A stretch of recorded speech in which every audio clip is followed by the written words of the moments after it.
আজকে না একটা অসাধারণ ডালের রেসিপি নিয়ে এসেছি। এটা কী জানো? কুমড়ো শাকের ডাল। সিরিয়াসলি বলছি, আমি সত্যিই প্রথম হলাম, খুব ভালো লাগলো। মা বললো একবার এরকমভাবে কর, খেতে কিন্তু সত্যি খুব অসাধারণ হবে। তো এখানে দেখো আমি মুসুর ডাল নিয়ে নিয়েছি। তোমরা তোমাদের মতো মাপ মতো যে যেরকম ডাল খেতে চাও ওরকমভাবে নেবে। তারপর আমি ধুয়ে গরম জলে এটা আমি হতে দিয়েছি, মানে ডাল যেরকমভাবে করে ওরকম করবে। আর শাকের মধ্যে এখানে দেখো আমি কী কী কেটে নিয়েছি। বেগুন নিয়েছি, একটু আলু নিয়েছি, আর লঙ্কা ফেলে নিয়েছি। আর শাকটা সমেত ডাঁটাটা সমেত নিয়েছি। আর আমি এতগুলো দেবো না, অল্পই দেবো, নাহলে একদম বাজে হয়ে যাবে।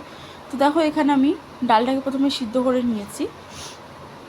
সিদ্ধ হয়ে গেলে তারপর এর মধ্যে তোমরা শাকটাকে ছেড়ে দিয়ে আবার কিছুক্ষণের জন্য সিদ্ধ হতে দেবে। ম্যাক্সিমাম ওই 60% মতো ডালটা সিদ্ধ করে নেবে। আর শাকটা দেওয়ার পর বাদবাকি 100% সিদ্ধ করে নেবে। তোমরা একটু বুঝে করে নেবে। আর তার মধ্যে এবার আমি একটু অ্যাড করব হলুদ আর লবণ। লবণটা অ্যাড করা হয়ে গেলে এবার আমি আরও কিছুক্ষণের জন্য ফুটিয়ে নেব। আর এখানে দেখো ভিডিওটা বুঝতে পারিনি, এরকম হয়ে গেছে, যেহেতু একদমই বাজে হয়ে গেছে জিনিসটা। তো যাই হোক, ওখানটাতে স্কিপ করে নাও তোমরা একটু সবাই।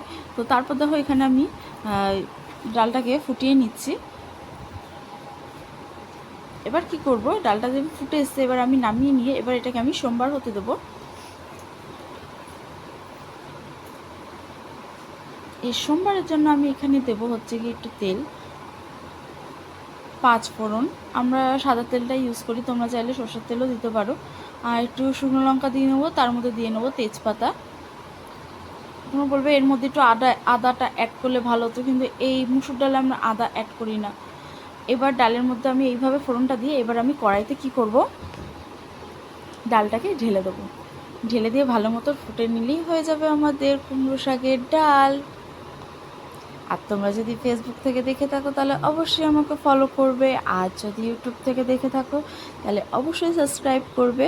আর একটু লাস্টে আমি নামানোর আগে একটু স্বাদ মতো চিনি দিয়ে নিলাম। ব্যাস হয়ে গেল আমাদের কুমড়ো শাকের